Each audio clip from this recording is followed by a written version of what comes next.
आपका इटीना स्वदेश पर। मैं हूं आपके साथ पूजा त्रिपाठी और आप देख रहे हैं स्टॉक्स फटाफट और दिल्ली स्टूडियो से मौजूद है अभिषेक सत्यव्रता। शुक्रिया पूजा। तो बाजार में आज हम देख रहे हैं कि एक दायरे वाला ट्रेड हो रहा है और 100 अंकों के दायरे में निफ्टी फंसा हुआ है।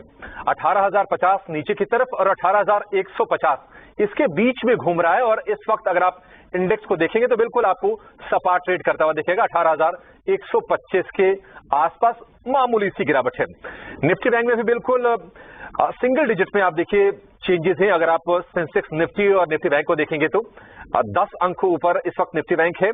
42,868 का स्तर आपको अपनी स्क्रीन पर दिखेगा। और आज हम देख रहे हैं कि जोली शेयर चमक रहे हैं और लीड कर रहा है टाइटन। इनफैक्ट निफ्टी का टॉप गेनर भी है करीब 3% के आसपास की मजबूती के साथ। इसके मौजूद हैं द स्ट्रीट के फाउंडर और फंड मैनेजर कुणाल रामबिया इस वक्त हमारे साथ जुड़ चुके हैं और साथ ही रेलिगे ब्रोकिंग के अजीत मिश्रा भी हमारे साथ मौजूद है। आप दोनों का ही बहुत स्वागत है शो पर। अजीत, के शेयरों में आपसे समझना चाहेंगे अजीत, क्या व्यू बन रहा है आपका इन स्टॉक्स पर?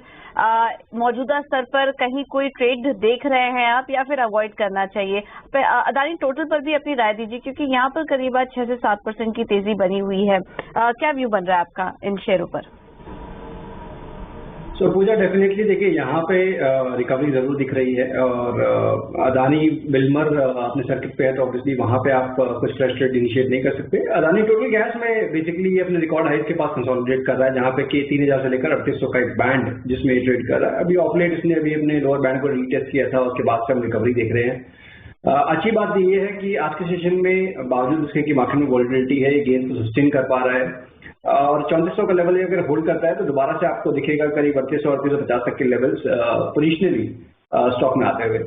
तो आप अगर इस रिस्क रिवॉर्ड से कंफर्टेबल हैं, ऑलमोस्ट 1:1.5 का ही रिस्क रिवॉर्ड बन रहा है, तो उससे अगर आप कंफर्टेबल हैं डेफिनेटली अदानी टोटल गैस को आप कंसिडर कर सकते हैं। 3400 as stop loss and 3850 as a target.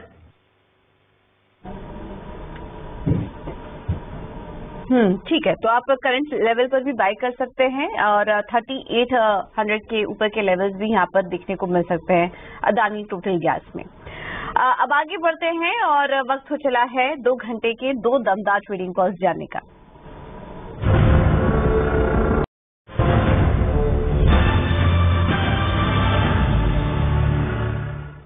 Ajit बताइए आपके 2 दमदार ट्रेड्स कौन से हैं? तो अभिषेक देखिए, जिस तरीके से मार्केट का टोन है कि यहाँ पे बैंकिंग में कंपैरेटिवली ज्यादा स्ट्रेंथ दिख रही है हमको। मैं 42,900 का लेवल बहुत क्लोजली उसमें देख रहा हूँ कि अगर उसके ऊपर आप सस्टेन कर पाते हैं देखेंगे कि आप तेजी और स्ट्रेंथन होगी। और इस तेजी में ये बहुत क्लियर है कि पीएसयू बैंक्स का भी अपर हैंड है। पिछले 2-3 दिन की रिकवरी अगर आप देखेंगे तो उसमें डेफिनेटली वहां पर पॉजिटिव टोन नजर आ रहा है। तो इसमें जो टॉप बैंक्स हैं उन पे आपको फोकस करना चाहिए। जैसे एसबीआई में रिकवरी आई है, बैंक ऑफ बड़ौदा में, मुझे लगता है कैनरा बैंक जिसमें एक ब्रेकडाउन हुआ था पिछले 3 दिन में इसने बहुत स्ट्रांगली रिकवरी दिखाई है। शॉर्ट टर्म एवरेजेस को रिक्लेम कर लिया है।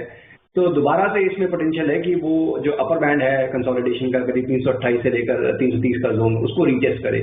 तो मेरे हिसाब से यहाँ पे आप इसको लॉन्ग पोजीशन बना सकते हैं 309 के स्टॉप लॉस के साथ। दूसरा जो रिकमेंडेशन है एलआईसी हाउसिंग फाइनेंस का, ये काफी स्टेबल, काफी ज्यादा स्ट्रेंथ दिखा रहा है। अभी हाल फिलहाल में बहुत ज्यादा वॉलिटिलिटी रही है मार्केट में, बट इसमें कुछ खास आपने नेगेटिव साइड पे पार्टिसिपेशन नहीं देखा। अब जब भी मार्केट में तेजी होती है तो यहाँ पे आपको पॉजिटिव टिक देखने को मिलते हैं।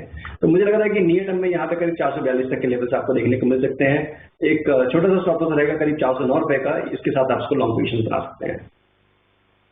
फाइनेंशियल स्पेस से 2 शेयर अजीत की लिस्ट में कैनरा बैंक और एलआईसी हाउसिंग फाइनेंस दोनों ही शेयरों में खरीदारी की सलाह दे रहे हैं। लेकिन बाजार में आज बैंकिंग के अलावा एक खेमा जो चल रहा है वो है रियल एस्टेट का। और हम डीएलएफ के बारे में अजीत आपसे राय जानना चाहेंगे। हालांकि आज ये दिन के दौरान 377 रुपए के आसपास पहुंचा था लेकिन वहां सस्टेन नहीं किया। लेकिन उसके बाद हम देख रहे हैं कि थोड़ा सा साइडवेज मूवमेंट ही है, आधे % के आसपास की तेजी इसमें है। आज इन्होंने एक स्पष्टीकरण दिया है कि नोएडा अथॉरिटी से इनको कोई नोटिस नहीं मिला है। पूरे रियल एस्टेट खेमे में भी आज देखेंगे थोड़ा एक्शन बन रहा है। डीएलएफ को लेकर आपका क्या व्यू है अजीत? क्या लगता है कि हालांकि ऊपरी स्तरों से ये काफी नीचे आया है लेकिन इसमें क्या एंट्री का मौका बन सकता है क्या अभी भी? जी देखिए, अगर आप इसको पिछले करीब 3-4 महीने की मूव देखेंगे तो आपको एक बहुत क्लियर रेंज नजर आएगी, जहां पे कि 360 लोअर बैंड और 420 करीब अपर बैंड। तो अभी ऑफ लेट इसमें लोअर बैंड का रीटेस्ट हुआ, साथ ही साथ इसने मूविंग एवरेजेस के नीचे भी स्लिप किया, लॉन्ग टर्म एवरेजेस के नीचे, बट उसको रीगेन करने में भी टाइम नहीं लगाया, दोबारा से इसमें अपनी रिकवरी देखने को मिल रही है। तो इंडिकेशन तो यही है कि ये बैंड अभी कंटिन्यू रहेगा, जो 420 से लेकर 350 वाला। और जब भी आपको थोड़ा सा डिप मिलता है अगर दोबारा से करीब 360-65 जोन में, तो एक अच्छी बाइंग अपॉर्चुनिटी होगी 350 के स्टॉप लॉस के साथ। अब पोजिशनली आप इसमें 385 से लेकर 390 तक के टारगेट्स इसमें बना सकते हैं। एग्जिस्टिंग पोजीशन के लिए मेरे हिसाब से 365 आपका स्टॉप लॉस होगा और टारगेट्स आपके इमीडिएटली करीब 385-390 के जोन पे ही बनेंगे।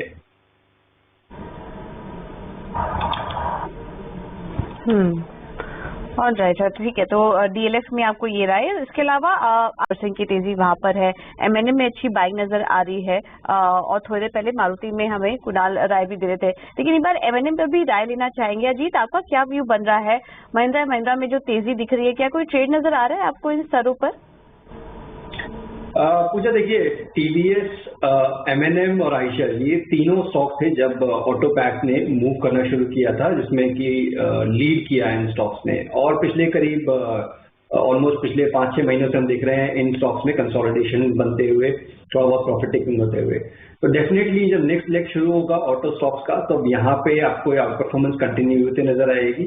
एमएनएम में करीब 1260 का जो लेवल है, मेरे हिसाब से ये क्रॉस होने के बाद इसमें आप करीब 1325 तक के लेवल देख सकते हैं। तो एक कंडीशनल बाय होगा कि ऑलमोस्ट आप वहीं पे ही हैं, करीब 10-20 पॉइंट का आपका डिफरेंस रह गया है वहां से, तो उसके ऊपर आप बाय करें। उस केस में कंफर्मेशन आ जाएगी, आपको मोमेंटम भी मिलेगा, और जिस तरीके की मार्केट सिनेरियो उस टाइम पे आपको बेसिकली उस तरीके के ट्रेड पे फोकस करना चाहिए जहां पे कि आप जल्दी से एग्जिट कर पाए, कंसिडरिंग की वॉलिटिलिटी काफी ज्यादा है। तो 1260 के ऊपर आप बाय करते हैं तो करीब 1230 आपका स्टॉप लॉस बनेगा, और 1325 तक के पोजीशन टारगेट्स के लिए आप इसको बाय कर सकते हैं। महिंद्रा को खरीदना है, लेकिन 1260 रुपए के ऊपर, और 1325 रुपए का लक्ष्य होगा पोजिशनल व्यू से। आज निफ्टी के टॉप गेनर्स में ये शेयर शामिल है, 1% के आसपास की, 1.25% के आसपास की मजबूती आप देख रहे हैं। लेकिन अजीत, आपसे जानना चाहेंगे, शीला फोम एक तेजी आई है इस वक्त चार्ट पर, क्या और मजबूती दिखाई दे रही है आपको? क्या करना चाहिए स्टॉक में? पूजा देखिए, तेजी जरूर आई है, रिकवरी है। पिछले करीब अगर आप 8 महीने का ट्रेंड देखेंगे तो प्रॉफिट टेकिंग का बायस था, काफी स्ट्रॉन्ग मूव देखने को मिला था जब स्टॉक ने करीब 2020 अक्टूबर में करीब 525 से लेकर 2000 तक के लेवल्स टेस्ट किए थे, नए रिकॉर्ड हाई बनाए थे। तो पिछले करीब 8 महीने में एक करेक्टिव फेज में गुजर रहा है stock. As a trader I would prefer to avoid this stock Pooja, because volumes बहुत कम है, वो it could be free float शायद कम होगा उसकी वजह से। बट अगर एज एन इन्वेस्टर आप इसको होल्ड करें तो then you should continue to hold. और 1400 के ऊपर इसमें आप देखेंगे मोमेंटम दोबारा से आते हुए स्टॉक में, जो कि एक ट्रेंड रिजम्पशन के लिए भी हो सकता है कि जो एक डिक्लाइनिंग फेज चल रहा है स्टॉक का, वो खत्म हो जाएगा 1400 के ऊपर, और उसके बाद आप करीब 1600-1650 तक के लेवल्स भी देख पाएंगे। 1600 तक के लेवल्स देख पाएंगे। शीला फोम में अचानक से ये बड़ी तेजी आई है। 18 हाउस प्रदेश की एक्सक्लूसिव